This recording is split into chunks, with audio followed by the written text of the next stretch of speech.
السلام علیکم، خیر مقدم ہے آپ کا اردو اسکالرس کے ہمارے اس یوٹیوب چینل پر۔ امید ہے آپ سب خیریت سے ہوں گے اور آپ کی ایگزام کی تیاری بھی بہت اچھی چل رہی ہوگی۔ آپ میں سے جو لوگ ہمارے ساتھ جڑے ہوئے ہیں اور چینل کو سبسکرائب کرے ہوئے ہیں اور لگاتار ہماری ویڈیوز دیکھتے ہیں، ان کو پتہ ہوگا ہمارے چینل پر ہم UGC نیٹ اردو کا نصاب کور کرنے کی کوشش کر رہے ہیں، جس سلسلے میں ہماری 3 یونٹ مکمل ہو چکی ہیں۔ یونٹ نمبر 1، 2، 3 اور 4، 4 یونٹ مکمل ہو چکی ہیں۔ یونٹ نمبر 4 کل ہی مکمل ہوئی ہے، اس کی ویڈیوز چینل پہ اپلوڈ کی جا چکی ہیں۔ آپ میں سے جن لوگوں نے ان یونٹس کی ویڈیوز نہیں دیکھی ہیں وہ چینل پہ جا کر ویڈیو سیکشن میں جا کر ان ویڈیوز کو دیکھ سکتے ہیں۔ اس کے علاوہ پلے لسٹ میں جا کر بھی دیکھ سکتے ہیں، اس میں آپ کو سب کچھ ترتیب وار مل جائے گا، کچھ بھی ڈھونڈنا نہیں پڑے گا۔ ان ویڈیوز کو دیکھیے اور ان سے فائدہ حاصل کریے۔ اس کے علاوہ یونٹ نمبر 5 کا آج سے ہم آغاز کریں گے۔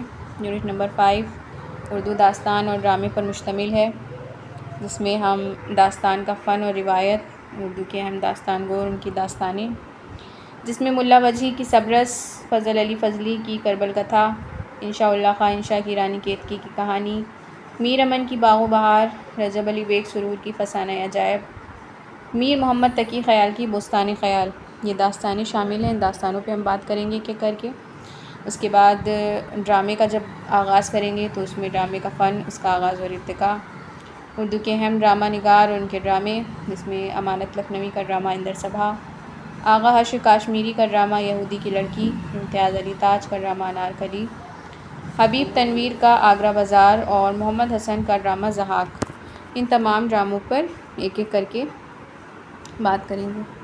آج ہم داستان کا فن اور اس کی روایت، اس کو دیکھیں گے اور اردو کے اہم داستان گو اور ان کی داستانوں پہ نظر ڈالیں گے۔ آج کا اپنا موضوع شروع کریں اس سے پہلے کل کی ویڈیو میں نے جو آپ کو سوالات دیے تھے ان کو پہلے حل کرتے ہیں، اس کے بعد اپنا آج کا موضوع اردو داستان کا فن اور روایت اس کو شروع کریں گے۔ اس سے پہلے آپ لوگ چینل کو سبسکرائب کر لیے اور ویڈیو کو لائک کر دیے اور ویڈیو کو شیئر بھی کر دیے گا۔ چینل کو سبسکرائب ضرور کریے، کیونکہ چینل کو سبسکرائب کریں گے تو ہماری اگلی آنے والی ویڈیو کی نوٹیفیکیشن بر وقت آپ کو ملے گی اور آپ اپ ٹو ڈیٹ رہیں گے اور جلد سے جلد سے فائدہ اٹھا سکیں گے۔ تو کل کے سوال دیکھ لیتے ہیں۔ کل کی ویڈیو ساحر لدھیانوی اور شفیق فاطمہ شیرہ پہ تھی، امید ہے آپ نے وہ ویڈیو دیکھی ہوگی، اگر نہیں دیکھی ہے تو فوراً دیکھیے۔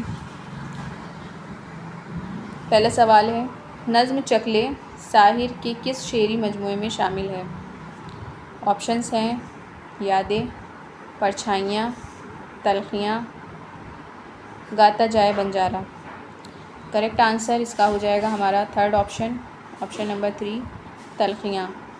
ساحر لدھیانوی کی نظم چکلے تلخیاں نامی ان کے شعری مجموعے میں شامل ہے، ان کا پہلا شعری مجموعہ ہے، اس میں شامل ہے۔ سوال نمبر 2، ساحر کی نظم پرچھائیاں کس پس منظر میں لکھی گئی تھی؟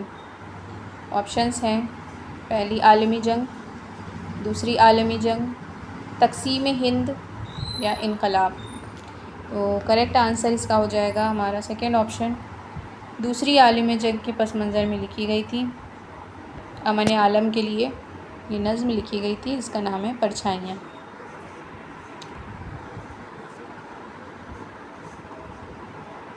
سوال نمبر 3، ساحر لدھیانوی کا اصل نام کیا تھا؟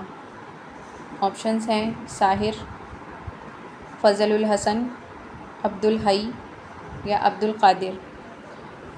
کل کی ویڈیو جنہوں نے دیکھی ہے وہ آسانی سے اس کا جواب دے دیں گے۔ صحیح جواب ہے اس کا 3rd آپشن، عبد الحی۔ ساحر لدھیانوی کا اصل نام عبد الحی تھا۔ سوال نمبر 4، ساحر کی والدہ کا کیا نام تھا؟ آپشنز ہیں سردار بیگم، امت الفاطمہ، اصغری بیگم یا سلطانہ بیگم۔ تو کریکٹ آنسر اس کا ہو جائے گا سردار بیگم۔ ساحر لدھیانوی کی والدہ کا نام سردار بیگم تھا۔ سردار بیگم، اس کے علاوہ میرا جی کی والدہ کا نام بھی سردار بیگم تھا اور علامہ اقبال کی دوسری بیوی کا نام بھی سردار بیگم تھا، یہ بھی یاد رکھیے گا۔ آفاق نوا کس کا شعری مجموعہ ہے؟ آپشنس ہیں ساحر لدھیانوی، شفیق فاطمہ شیرہ، عرفان صدیقی یا شہریار۔ کریکٹ آنسر ہو جائے گا شفیق فاطمہ شیرہ۔ آفاق نوا شفیق فاطمہ شیرہ کا شعری مجموعہ ہے۔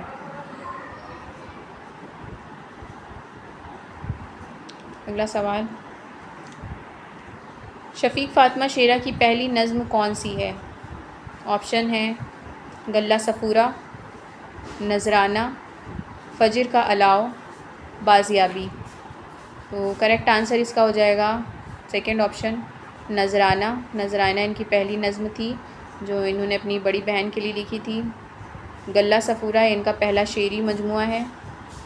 پہلی نظم و پہلی شعری مجموعے میں کنفیوز مت ہوئیے گا، اگر پہلا شعری مجموعہ پوچھا جائے تو وہ غلہ صفورہ ہوگا، اور اگر پہلی نظم پوچھی جائے تو وہ نذرانہ ہوگی۔ یہاں پہ پہلی نظم پوچھی گئی ہے تو اس کا آنسر آپشن نمبر 2 ہوگا۔ فجر کا الاؤ یہ بھی ان کی نظم ہے، انہوں نے اپنے مرحوم والد کی یاد میں لکھی تھی۔ بازیابی یہ بھی ان کی نظم ہے، ہمارے نصاب میں شامل ہے۔ سوال نمبر 7، شیرہ کی پیدائش کہاں ہوئی تھی؟ آپشنس ہیں حیدرآباد، ناگپور، شملہ، پٹنہ۔ کریکٹ آنسر اس کا ہو جائے گا ہمارا فرسٹ آپشن، حیدرآباد میں ان کی پیدائش ہوئی تھی۔ نہیں سوری، کریکٹ آنسر اس کا ہو جائے گا سیکنڈ آپشن، ناگپور میں ان کی پیدائش ہوئی تھی اور حیدرآباد میں ان کی وفات ہوئی تھی۔ یہ تھے کل کے سوالات، اور اپنا آج کا موضوع شروع کرتے ہیں۔ داستان کا فن اور روایت، اردو کی اہم داستان گو اور ان کی داستانیں۔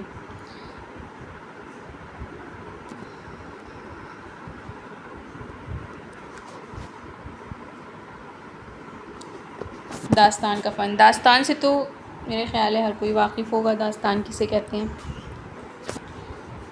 پھر بھی ایک بار شروع سے دیکھ لیتے ہیں کہ اس کا کیا پس منظر رہا ہے، کیسے داستان کی شروعات ہوئی، کیسے اس کی ارتقاء ہوئی۔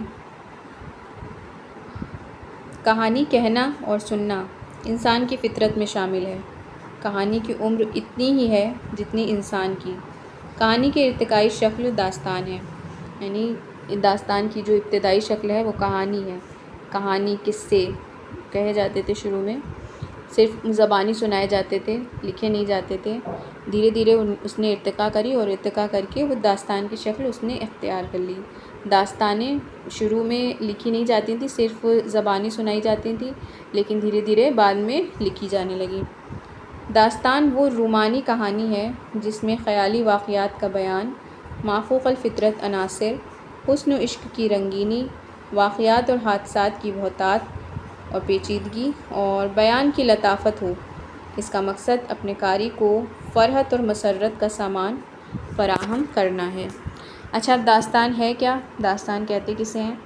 داستان ایک خیالی واقعہ ہوتا ہے، خیالی قصہ بیان کیا جاتا ہے جس میں مافوق الفطرت عناصر ہوتے ہیں۔ مافوق الفطرت یعنی کہ جو فطرت کے خلاف ہوں، جیسے جن و پری کا ذکر، یا پھر ایسے دیو کا ذکر،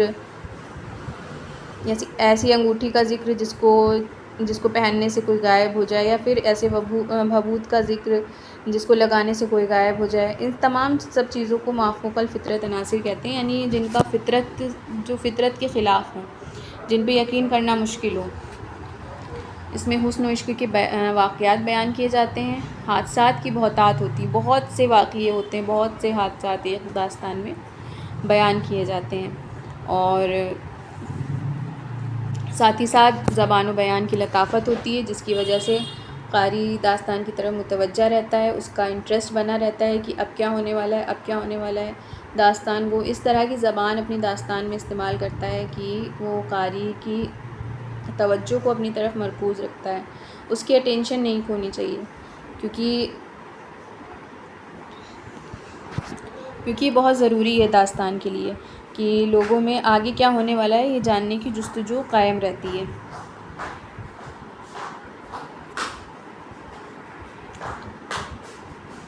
داستان کا تعلق عام طور پر بادشاہوں، شہزادوں اور طبقۂ امرا سے ہوتا ہے، کیونکہ عام لوگوں کی زندگی میں کم تر ہی دلچسپی کا سامان ہوا کرتا ہے، جبکہ بادشاہوں کی پرتعیش زندگی میں دلچسپی کے ہزاروں پہلو موجود ہوتے ہیں۔ ساتھ ہی طبقۂ بالا کو مرکزی کردار بنانے کا یہ بھی فائدہ ہوتا ہے کہ کینوس وسیع ہو جاتا ہے اور فوج،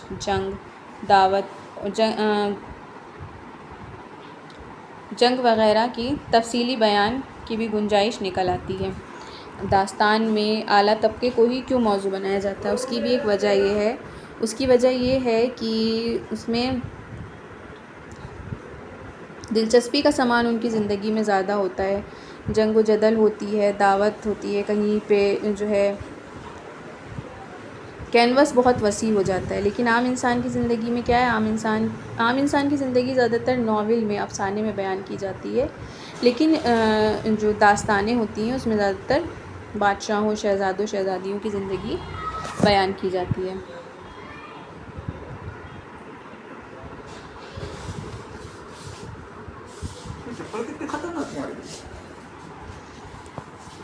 داستان ایک طویل اور مسلسل قصے کو کہتے ہیں جس میں حسن و عشق کا بیان، رزم و بزم اور حیرت انگیز کارنامے ہوتے ہیں۔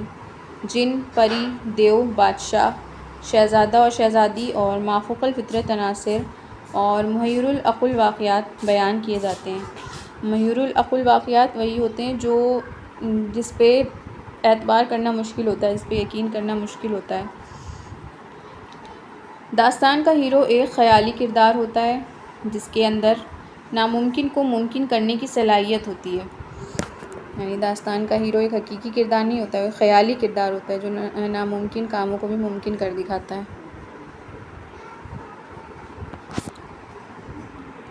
داستان کا کینوس بہت وسیع ہوتا ہے۔ کہانی قصہ در قصہ کی تکنیک سے آگے بڑھتی ہے۔ قصہ در قصہ کی تکنیک کیا ہوتی ہے؟ جیسے کہ ایک قصہ ختم ہوا، اس قصے کو ختم ہوتے ہی دوسرا قصہ شروع ہو جاتا ہے، دوسرا قصہ ختم ہوا تو تیسرا قصہ شروع ہو جاتا ہے۔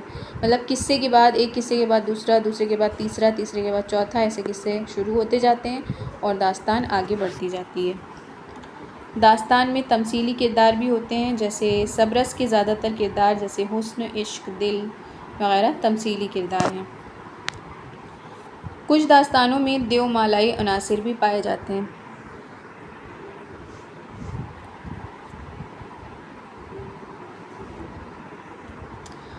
داستان کا کوئی مربوط اور مسلسل پلاٹ نہیں ہوتا۔ داستان گو کو پوری آزادی ہوتی ہے کہ وہ اپنے تخیل کی مدد سے داستان میں جو بھی رنگ چاہے بھر دے۔ داستان کی کئی قسمیں ہوتی ہیں، اس کا کوئی مربوط پلاٹ نہیں ہوتا، یعنی کہ اتنی لمبی، اتنی طویل ہوتی ہیں داستانیں۔ کچھ طویل ہوتی ہیں، کچھ بعد کی جو داستانیں ہیں وہ تھوڑی مختصر بھی ہیں اور کچھ بیچ کے درجے کی بھی ہیں، نہ زیادہ طویل ہیں نہ زیادہ مختصر ہیں۔ تو لیکن جو پہلے کی داستانیں لکھی گئی ہیں وہ بہت زیادہ طویل ہیں، بہت زیادہ لمبی لمبی ہیں، 40 جلدوں میں مشتمل، کوئی 10 جلدوں میں مشتمل، اس طرح کی داستانیں لکھی گئی ہیں۔ تو ظاہر سی بات ہے جب اتنی لمبی، اتنی طویل داستانیں لکھی جا رہی ہیں تو اس کا کوئی مربوط پلاٹ تو نہیں ہو سکتا۔ اس میں قصہ در قصہ چل رہا ہے، الگ الگ قصے چل رہے ہیں، اس لیے اس کا پلاٹ ڈھیلا ڈھالا ہوتا ہے، یعنی کہ اس میں ادیب کو پوری آزادی ہوتی ہے کہ وہ اپنی مرضی کے مطابق اس میں رنگ بھر سکتا ہے۔ داستان کی کئی قسمیں ہوتی ہیں۔ کیا قسمیں ہوتی ہیں؟ پہلی قسم وہ داستانیں ہیں جو سنسکرت سے تعلق رکھتی ہیں، جیسے سنگھاسن بتیسی، بیتال پچیسی اور طوطا کہانی۔ یہ خالص سنسکرت کی داستانیں تھیں جو اردو میں آئی ہیں۔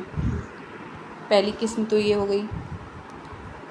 دوسری قسم وہ داستانیں ہیں جو خالص عربی کی ہیں، جیسے سبرس اور الف لیلا، یہ عربی زبان سے آئی ہیں۔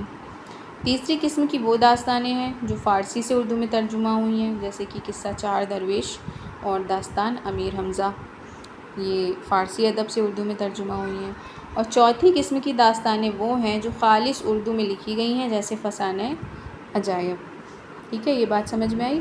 پہلی قسم کی داستانیں وہ ہیں جو سنسکرت سے اردو ادب میں آئی ہیں، دوسری قسم کی وہ ہیں جو عربی ادب سے آئی ہیں، تیسری قسم کی وہ ہیں جو فارسی ادب سے آئی ہیں، اور چوتھی قسم کی داستانیں وہ ہیں جو ہندوستان میں ہی لکھی گئی ہیں اور خالص اردو زبان میں لکھی گئی ہیں۔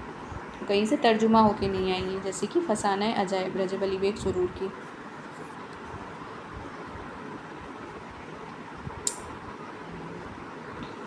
داستان کا آغاز اور ارتقاء۔ داستانیں لکھنا کب شروع ہوا، کب کیسے اس نے ارتقاء کے منازل طے کیے، دیکھتے ہیں۔ ہندوستان میں داستان نویسی کا رواج قدیم زمانے سے ملتا ہے۔ سنسکرت زبان میں بہت سی کہانیاں لکھی گئیں، عربی و فارسی میں سے بھی ترجمے ہوئے، پھر ان زبانوں کے توسط سے وہ اردو زبان میں منتقل ہوئیں۔ خود اردو زبان میں داستان نویسی کا آغاز بہت بعد میں ہوا، مگر اس تاخیر کے باوجود اردو نثر کی ایک اہم ترین صنف بن گئی ہے۔ اردو زبان میں داستان کی ابتدا دکن میں لکھی جانے والی منظوم قصوں سے ہوئی ہے، یعنی کہ ابتدا کیسے ہوئی ہے؟ دکن میں جو منظوم قصے لکھے جا رہے تھے، منظوم قصے یعنی جو مثنویاں لکھی جا رہی تھیں۔ دیکھیے داستان اور مثنوی میں کیا فرق ہوتا ہے، میں آپ کو بتا دوں۔ داستان میں قصہ جو بیان کیا جاتا ہے وہ نثر میں بیان کیا جاتا ہے، یعنی کہ پروس میں بیان کیا جاتا ہے، گد میں بیان کیا جاتا ہے۔ لیکن مثنوی میں جو قصہ بیان کیا جاتا ہے وہ پویم کی فارم میں ہوتا ہے، وہ نظم کی فارم میں ہوتا ہے۔ تو یہ ایک فرق ہوتا ہے، دونوں میں ہی قصہ بیان کیا جاتا ہے، مثنوی میں بھی قصہ بیان کیا جاتا ہے اور داستان میں بھی قصہ بیان کیا جاتا ہے۔ داستان میں نثر میں بیان کیا جاتا ہے اور مثنوی میں نظم میں بیان کیا جاتا ہے، اور جو چیز نظم میں بیان کی جا رہی ہے اسے منظوم کہا جاتا ہے۔ منظوم جہاں پہ لفظ آ جائے اس کا مطلب ہوتا ہے نظم، نظم میں وہ قصہ بیان کیا جا رہا ہے، ٹھیک ہے۔ تو داستان کی ابتدا کیسے ہوئی؟ پہلے دکن میں منظوم قصے لکھے جا رہے تھے، ان قصوں سے داستان کی ابتدا ہوئی۔ ان قصوں میں رسم و بزم کی مارکہ آرائیوں، ہجر و وصال کی رنگینیوں اور مافوق الفطرت عناصر کی کارفرمائیوں سے بھرے ہوئے تھے یہ قصے۔ ان منظوم قصوں میں غواصی کی سیف الملوک، مقیمی کی مثنوی گلشن عشق اور علی نامہ، وجہی کی مثنوی کتب مشتری، مقیمی کی چندربن اور معیار وغیرہ قابل ذکر ہیں۔ یہ منظوم قصے ہیں جو اس وقت لکھے گئے تھے، مثنویاں ہیں جو اس وقت لکھی گئی تھیں۔ اس کے بعد شمالی ہند میں جو منظوم قصے لکھے گئے ان میں میر کی مثنوی شعلۂ عشق اور دریائے عشق، میر اثر کی مثنوی خواب و خیال، میر حسن کی مثنوی سحر البیان اور دیا شنکر نسیم کی مثنوی گلزار نسیم اپنی اثر انگیزی اور حسن کاری کی وجہ سے زیادہ مشہور ہیں۔ تو یہ تو تھی منظوم داستانیں، منظوم یعنی کہ نظم کے پیرائے میں یہ داستانیں بیان کی گئی تھیں۔ لیکن اس کے بعد جنوبی ہند یعنی دکن کا ایریا، دکن کے علاقے میں، جنوبی ہند میں پہلی باقاعدہ نثری داستان ملا وجہی کی سبرس ہے۔ یہ ایک فارسی قصہ حسن و دل کا اردو ترجمہ ہے۔ اور اس پہ سوال بنتے ہیں، پوچھے جاتے ہیں، اردو کی پہلی داستان کون سی ہے؟ اردو کی پہلی داستان ملا وجہی کی سبرس ہے۔ اور سبرس کہاں سے کیسے لکھی گئی ہے؟ یہ ایک فارسی قصہ حسن و دل کا اردو ترجمہ ہے۔ اس کے بعد شمالی ہند، میرا خیال ہے جنوبی ہند اور شمالی ہند میں آپ کو کوئی کنفیوژن نہیں ہوگی۔ جنوبی ہند دکن کے ایریا کو کہتے ہیں، اس میں حیدرآباد، تلنگانہ، اورنگ آباد یہ سب جگہیں آتی ہیں، اور شمالی ہند یو پی کا ایریا اور دلی کا ایریا، ہریانہ کا ایریا، ان سب ایریوں کو کہا جاتا ہے شمالی ہند، ٹھیک ہے۔ تو ابتدا داستان کی ہوئی جنوبی ہند میں یعنی دکن میں ہوئی ابتدا، اور اس کے بعد شمالی ہند میں اردو کی پہلی باقاعدہ نثری داستان عطا حسین تحسین کی نو طرز مرصع ہے۔ یہ وہی قصہ ہے جسے میر امن نے باغ و بہار کے عنوان سے لکھا ہے، ٹھیک ہے۔ دکن میں پہلی داستان سبرس ہے ملا وجہی کی، سوال پوچھا جاتا ہے، اس کو نوٹ کر لیے گا۔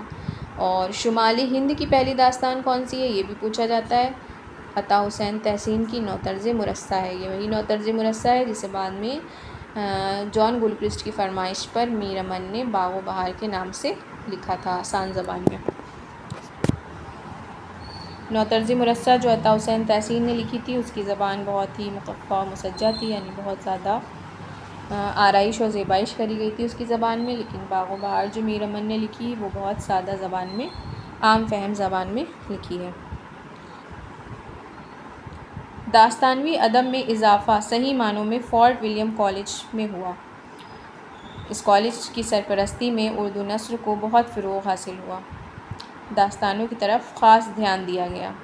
فورٹ ولیم کالج آپ لوگوں نے پڑھا ہوگا، فورٹ ولیم کالج کیوں قائم کیا گیا تھا؟ فورٹ ولیم کالج قائم کیا گیا تھا جو اس وقت کے نوجوان جو افسر تھے، انگریز افسر، ان کو ہندوستانی زبان سکھانے کے لیے، ہندوستانی زبانوں سے ان کو واقف کرانے کے لیے فورٹ ولیم کالج قائم کیا گیا تھا۔ اور ان کو ہندوستانی زبان کیسی سکھائی جائے، اس کے لیے یہ بھی ایک بہت بڑا مسئلہ تھا اس وقت، کیونکہ اس وقت نصابی کتابیں موجود نہیں تھیں زیادہ تر، تو اس لیے الگ الگ شہروں سے ادیبوں کو بلایا گیا، شاعروں کو بلایا گیا، ادیبوں کو زیادہ تر بلایا گیا اور ان سے داستانوں کے ترجمے کرائے گئے، آسان زبان میں، آسان ہندوستانی زبان میں ان سے تراجم کرائے گئے، اور ان تراجم کو انگریزوں کو پڑھایا گیا جس سے وہ ہندوستانی زبان کو آسانی سے سیکھ سکیں۔ تو یہ کام فورٹ ولیم کالج میں ہو رہا تھا، تو اس وجہ سے بھی اردو داستانوں کو بہت زیادہ فروغ حاصل ہوا۔ فورٹ ولیم کالج میں بہت ساری جو عربی و فارسی کی داستانیں تھیں ان کے ترجمے ہوئے، اور بہت ساری اپنی طبعزات داستانیں بھی لکھی گئیں۔ دوسری زبانوں کے قصے اردو میں منتقل کیے گئے۔ ابتدا میں جو کتابیں منظر عام پر آئیں، ان میں میر امن کی باغ و بہار، حیدر بخش حیدری کی آرائش محفل اور طوطا کہانی، علی خاں اشک کی داستان امیر حمزہ، بہادر علی حسینی کی نثر بے نظیر، مظہر علی خاں ولا، مظہر علی خاں کی بیتال پچیسی وغیرہ بہت مشہور ہیں یہ فورٹ ولیم کالج کی داستانیں۔ اس کے علاوہ فورٹ ولیم کالج کے باہر بھی داستانیں لکھی جا رہی تھیں، جن میں رانی کیتکی کی کہانی انشاء اللہ خان انشا کی لکھی ہوئی، اور رجب علی بیگ سرور کی فسانہ عجائب بہت زیادہ اہمیت کی حامل ہے۔ رانی کیتکی کی کہانی کو لے کر انشاء اللہ خان انشا نے یہ دعویٰ کیا ہے کہ خالص ہندوستانی زبان میں لکھی گئی ہے، نہ اس میں عربی فارسی کا کوئی بھی لفظ استعمال نہیں کیا گیا ہے۔ اور فسانہ عجائب یہ رجب علی بیگ سرور نے میر امن کی باغ و بہار کے جواب میں لکھی تھی، کیونکہ میر امن نے باغ و بہار بہت ہی سادہ اور بہت ہی آسان زبان میں، عام فہم زبان میں لکھی تھی، لیکن اس وقت جو زبان رائج تھی، اس وقت کے لوگ سادہ اور آسان زبان کو عیب سمجھتے تھے، تو اس کے جواب میں رجب علی بیگ سرور نے فسانہ عجائب لکھی۔ فسانہ عجائب کی زبان بہت ہی زیادہ مقفع و مسجع ہے، سمجھنے میں بہت دشواری ہوتی ہے اسے، لیکن بہرحال انہی نے باغ و بہار کے جواب میں لکھی تھی۔ رانی کیتکی کی کہانی اپنے لسانی اور زبانی بیان کی خوبیوں کے ساتھ ساتھ اس وجہ سے بھی اہمیت کی حامل ہے کہ اس نے داستانوی ادب کے ارتقاء میں اہم کردار ادا کیا اور ناول نگاری کے امکانات روشن کیے۔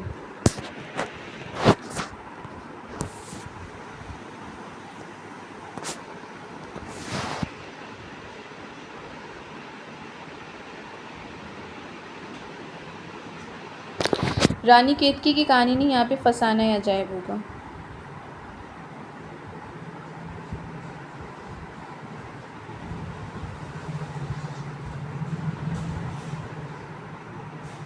فسانہ عجائب میر امن کی باغ و بہار کے جواب میں لکھی گئی۔ ان دونوں مشہور داستانوں کے علاوہ محمد بشن کی نورتن، ہیم چند کھتری کی گل صنوبر اور الف لیلا کے تراجم، طلسم ہوش ربا، سروش سخن اور طلسم حیرت وغیرہ بھی اپنی خوبیوں کی وجہ سے اہم داستانیں مانی جاتی ہیں۔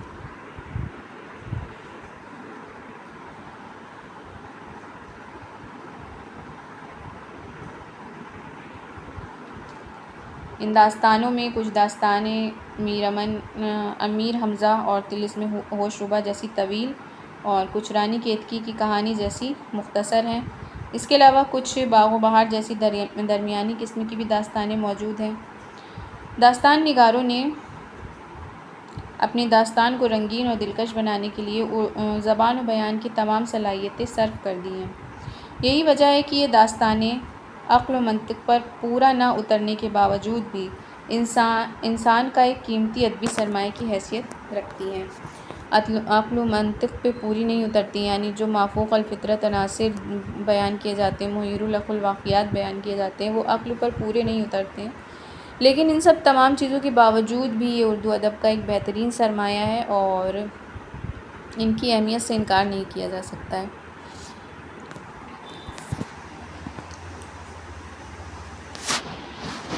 یہ تھی ہماری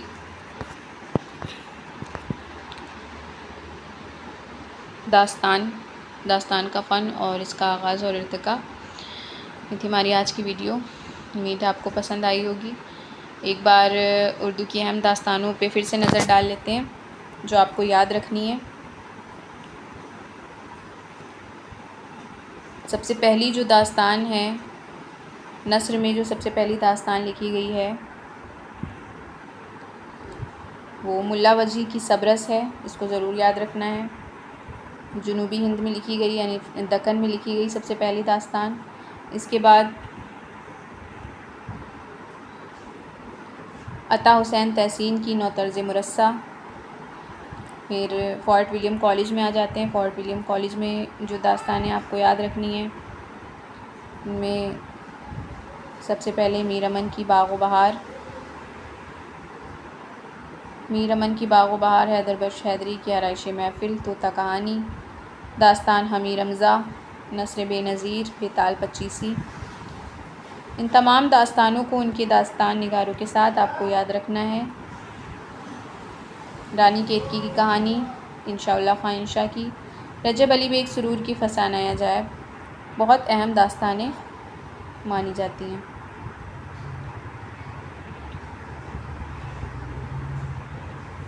اس کے علاوہ نورتن، محمد بشن کی نورتن اور ہیم چند کھتری کی گل صنوبر، الف لیلہ کی تراجم، طلسم ہوش و با، سروش سخن، طلسم حیرت وغیرہ یہ اپنی اہمیت کے لیے جانی جاتی ہیں۔ تو یہ تھی اردو داستانیں۔ کل کی ویڈیو میں ہم انشاءاللہ سبرس پہ بات کریں گے، ملا وجہی کی داستان سبرس، اور اس کا خلاصہ بھی دیکھیں گے۔ پہلے ملا وجہی پہ بات کریں گے، پھر سبرس پہ، اور اس کے بعد سبرس کا خلاصہ دیکھنے کی کوشش کریں گے۔ تو امید ہے آپ نے ویڈیو کو لائک کر دیا ہوگا اور چینل کو بھی سبسکرائب کر لیا ہوگا، اور ویڈیو کو شیئر کر دیے گا ایک بار، تاکہ زیادہ سے زیادہ لوگوں تک یہ ویڈیو پہنچے اور ان کو بھی اس کا فائدہ ہو۔ اور اگر آپ کو ویڈیو میں کوئی کمی لگتی ہے تو کمنٹ باکس میں اس کو لکھا کریں، اور آپ کو لگتا ہے کہ ویڈیو کو بہتر کیا جا سکتا ہے، کچھ اس میں اضافہ کیا جا سکتا ہے، تو وہ سجیشنز بھی لکھ دیا کریں، ان پہ بھی انشاءاللہ غور کیا جائے گا۔ آج کے لیے اتنا ہی، پھر ملتے ہیں اگلی ویڈیو میں۔ اللہ حافظ۔